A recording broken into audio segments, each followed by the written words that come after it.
Hey, what's going on, guys? Matt Davis here with Final Rise.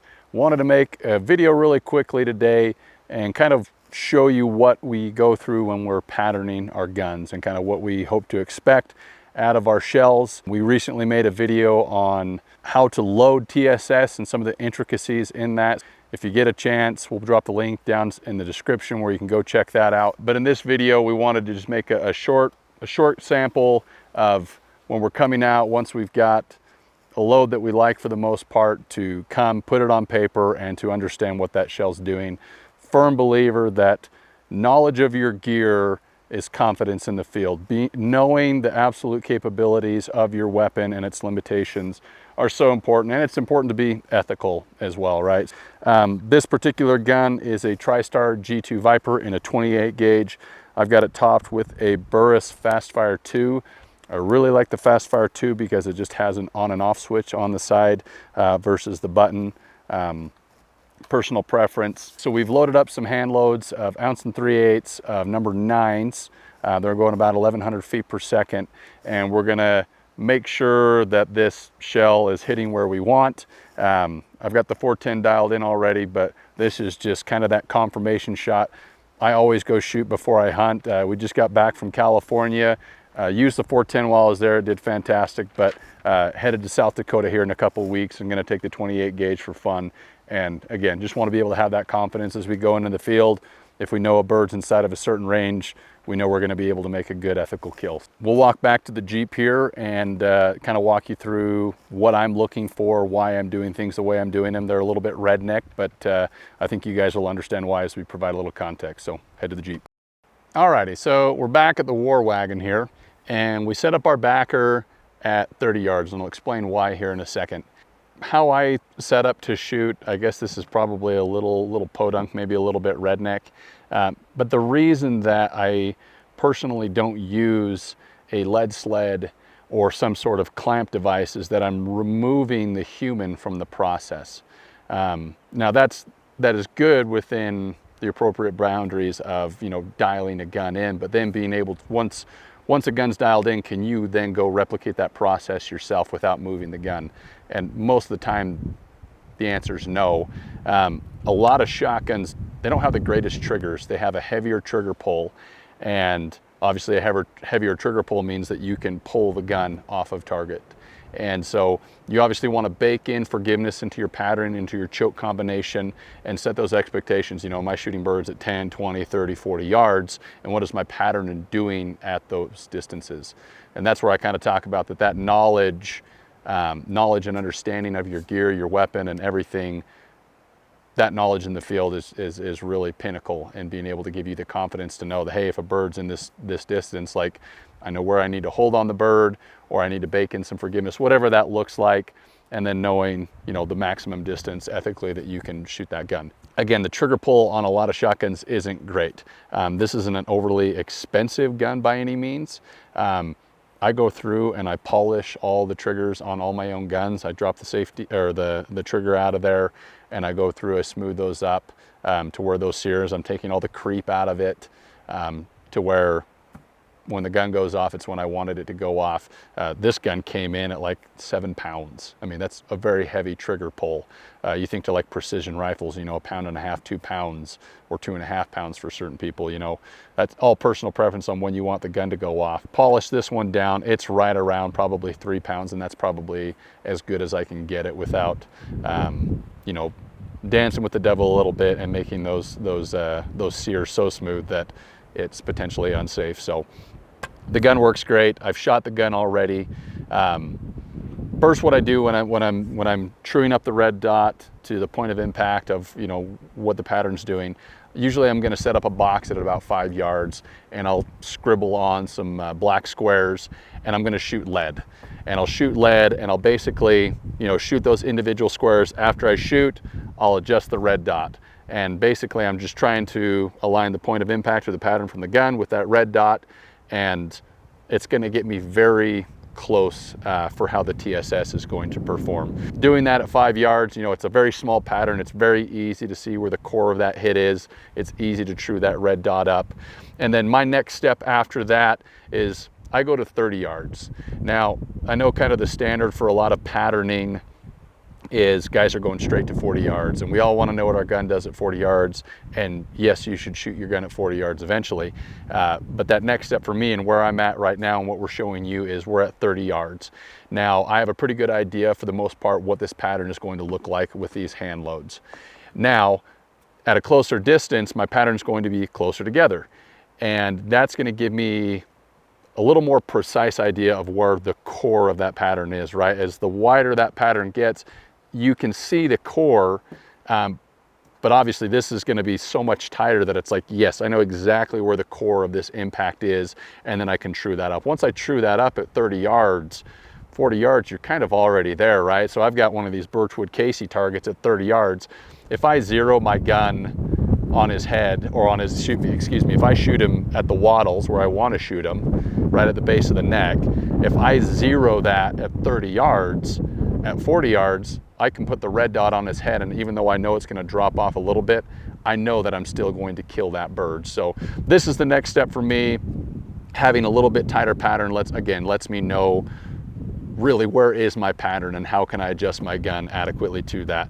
After I'm confident in that 30 yard pattern, I know that my red dot is trued up to that, then yes, I'm going to shoot it at longer distances, 40 and potentially 50 yards, and just to know where that gun's at. Now, you have to say it because it's YouTube or it's social media, but I'm not about shooting long range turkeys. Is TSS capable? Yes. Is that the point of turkey hunting for me? No. 40 yards is really kind of where I try to draw that line, and I feel like most people do that as well. So, but it's good to know the limitations of your gun and know what it does at those distances. You know, if you need to make a follow-up shot or different things like that, so you hit a bird, he's so close, you clip him, and you need to get another shot, knowing what your gun's capable of. Again, that knowledge is power. And knowing that at 40 yards, okay, or 45 yards, whatever that is, you know, if I have a bunch of flyers, well, I need to make sure that I'm not shooting a flock bird. I need to make sure that that bird has entirely broken off on his own, that he's a standalone, that he's upright, he's presenting a good shot for me, that I'm going to kill him without potentially flipping a pellet into another bird. You'd be amazed. I mean, we're shooting 9s out of this, but I mean, I shot 9.5s out of my 410 in California, and I shot one bird at 35 yards, and I had a couple small flyers. I had one hit him in the leg, and I had one hit a wing bone, and I mean, it broke his wing and it broke his leg. So out of these bigger gauges where you have a heavier payload, this is only 1 3/8 ounce, but you're shooting a 20 gauge, 1 5/8 ounce, or a 2 ounce shot of shot out of a 12 gauge, you're putting a lot of pellets in the air. And so you need to understand what your gun is doing at distances so you're not killing multiple birds. And, you know, again, that knowledge and understanding, that bird may need to clear a little bit more where you may have thought you could shoot him. But anyways, I'm rambling. Be safe, be ethical, know what your gun does. That's why we're here. So we've got this backer set up at 30 yards. And yeah, we're gonna put this on paper. I've already kind of figured out where the impact is-ish, but we're gonna shoot this and then make the appropriate adjustments to have the gun ready to go hunting. So let's shoot one. That's why everyone's here. No one wants to hear me talk anyways. All right, so this is a 1 3/8 ounce. This is a custom load. This load is from Hal Abbott, who I get the TSS from. And if you're interested in loading your own TSS, we also made a different video. I may have mentioned that down there. But if you're interested in learning about roll crimping and loading your own TSS, hopefully that video may be helpful to you. So let's shoot one of these. Probably gonna smack me. All right, so I'm gonna hold right on his wattles. Hearing protection in. I see Bridger cupping his ears. Good job. All right. Woo! Golly, that is a lot of shot. Looking at that, very much a dead turkey. I was holding right on his wattles. Core of the pattern, I can see that very, very clearly on this. So we're gonna walk down and show you what we're talking about.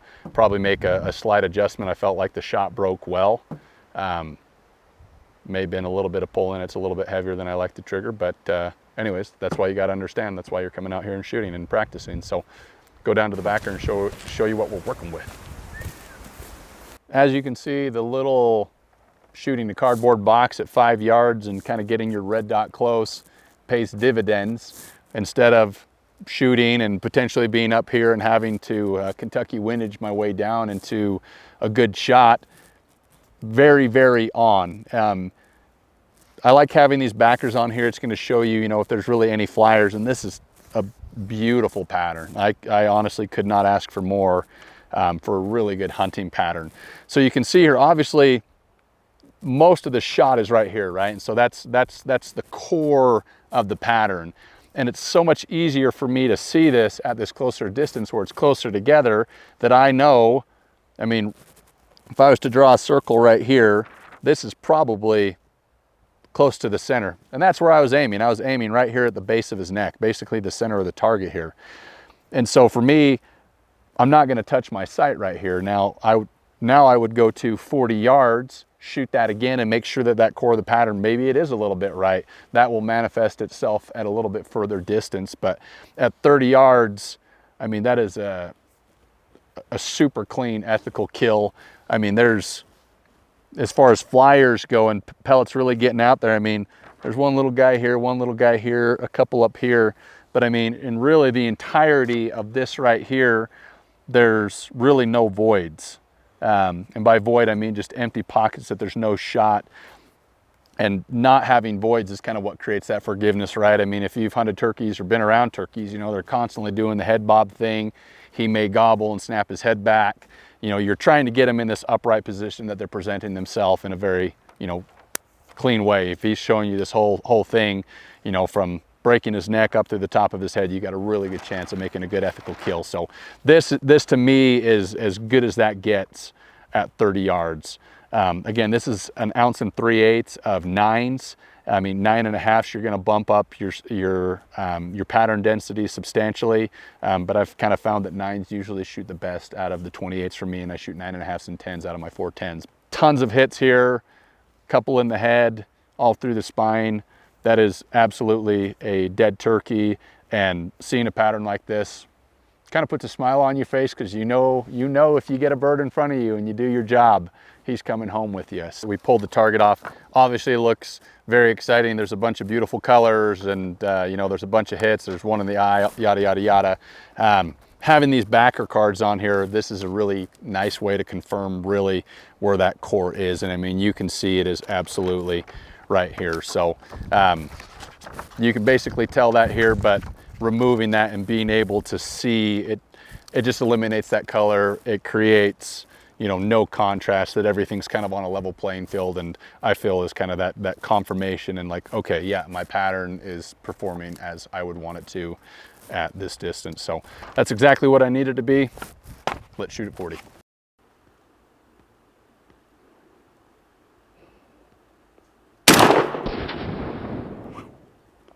Yowzers. All right, that looks pretty good. Let's run down there and take a look-ski. All righty, so this is about as good as I could hope for. 30 yards was absolutely lights out. On this, again, I held right on his head because it was basically zeroed at 30, so knowing that there would be a little bit of fall off at 40 yards. And I mean, the core of the pattern trued right back up on where I was shooting at 30 yards, kind of right at the base of his neck here. So pretty good pattern here. Lots of shot right here. Obviously a very, very dead bird. And there's probably 15 in his head and all out through the bottom of his neck and whatnot.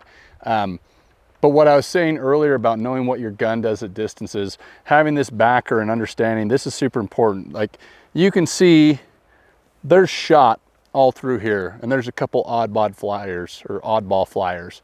So for me, this hunting pattern is more than enough. I mean, I know that that's a great hunting pattern. Now, there may be some people that want a little bit hotter. That's totally fine. I know at 40 yards, I'm going to be able to kill a bird easily. But I also know if there's multiple gobblers coming in, or there's a tom with a flock of hens, I know that he needs to absolutely be clear to those birds. And if he is, I have no problems taking the shot. But if he's only a couple steps away, yeah, he may have space between him and he may look clear to me, but I know there's such a good chance I may shoot him. There could be a bird standing right here. That's 2 feet between here and there's pellets over here. And so this, for me, this is fantastic. I understand what my gun's doing at 40 yards. I know it's going to put a great pattern on a bird and going to be able to kill it very ethically, but I also know what situation I need to be in and where that bird needs to be for me to be able to shoot him. So knowledge is power, awesome pattern. These 9s are flat out killers. Great load. Yeah, can't ask for much more. So anyways, we're gonna wrap it up there. That's about as good as it's gonna get here, and I want to save some of those shells for some hunting. So hopefully you guys learned something. If there's any, sighting in processes that you guys enjoy with your shotguns or information that you can share with people, we're making these videos to provide hopefully helpful instructions and education. This isn't the only way to do this. I know that. Just because we're doing it this way doesn't make it the only way. So make it educational. If you guys have any thoughts that you'd like to share that hopefully someone benefits from, drop a comment below. Please make sure you like and subscribe, and we'll catch you on the next one.